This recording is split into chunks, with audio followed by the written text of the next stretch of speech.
What inspired you to join the U.S. Navy? Actually, I was at college on a scholarship, undergraduate scholarship, and I got over to the dining hall, and there was a Navy recruiting table set up right across the hallway from where I was waiting. And I started thinking about I need to thinking about a scholarship to law school. So I walked over to the recruiting table and said, "Do they have anything to finance law school?"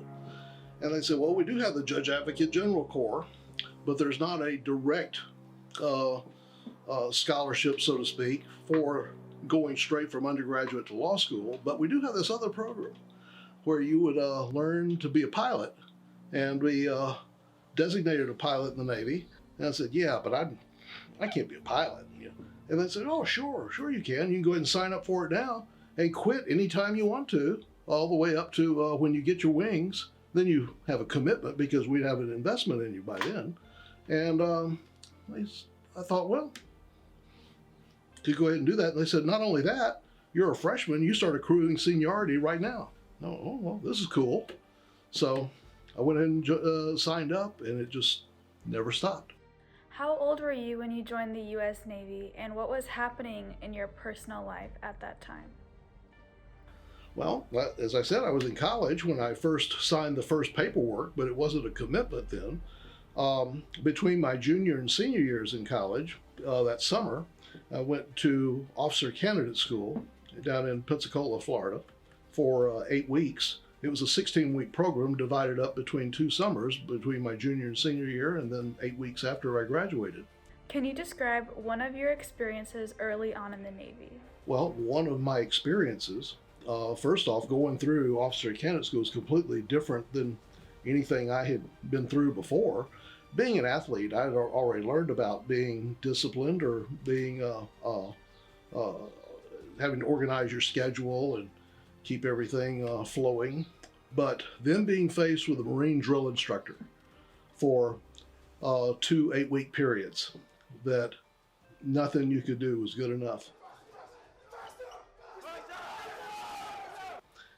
Very, very demanding, but instilling in you a sense, not just learning to remember it, but becoming part of your being, of an attention to detail, that nothing's more important than monitoring and having very in the forefront of attention to detail.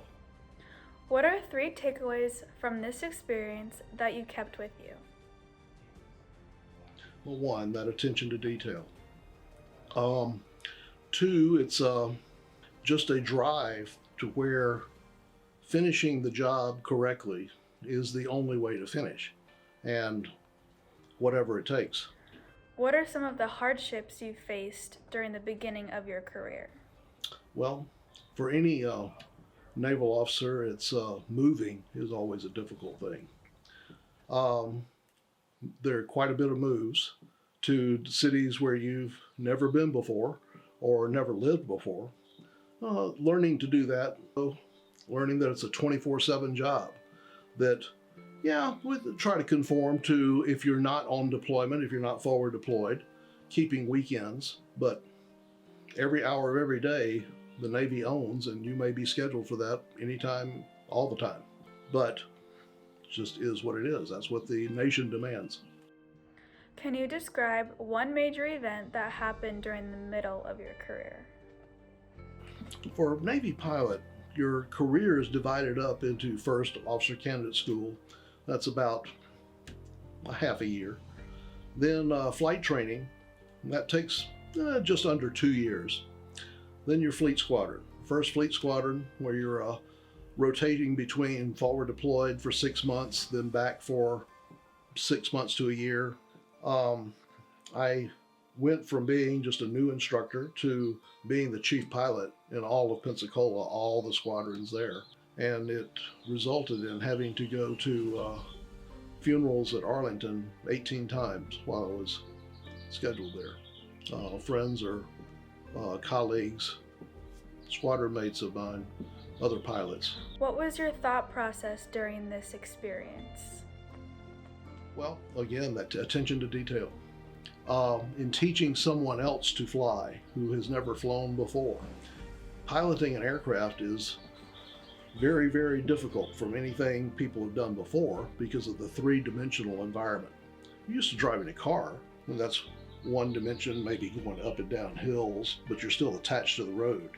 But now, controlling a platform that can go up and down, around, drift, all subject to the wind, very, very different.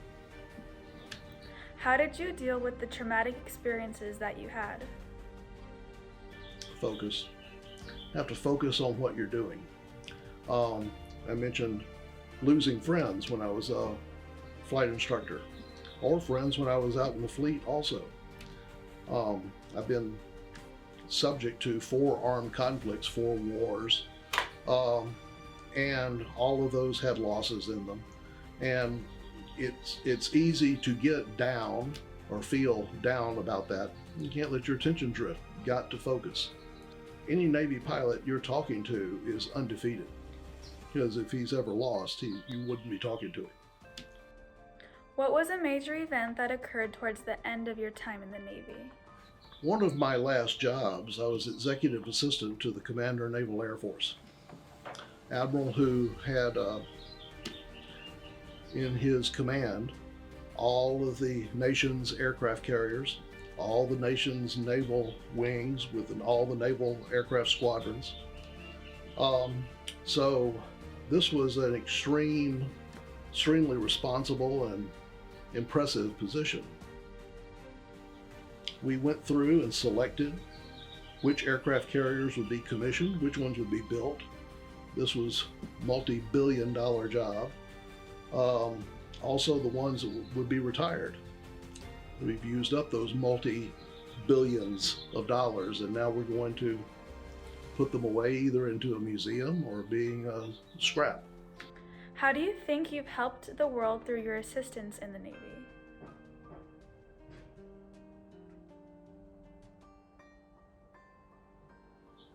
We're still a nation that the world turns to, as President Reagan referred to it, the shining city on the hill.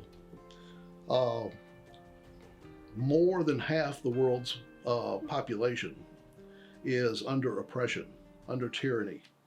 They're not free. And they all hope to gain the freedom that we just take for granted as Americans. Well, I hope that I just was able to put a comma or maybe an asterisk in a footnote of that with my work as pilot for the Secretary of the Navy, the assistant to the Commander of Naval Air Force, or even my times out in the fleet. We always go to war to set other men free. And that's, I think it's a pretty noble cause to have been able to put my name on the roll of that. How did being in the Navy for such a long time impact your family? It was difficult, very difficult, very challenging. There were long periods of being away. Anytime you're forward deployed, 6 months to a year of being away. And you think about that, that's just a phrase to most people, but think about now, in a week, you're going to leave and going into a dangerous environment.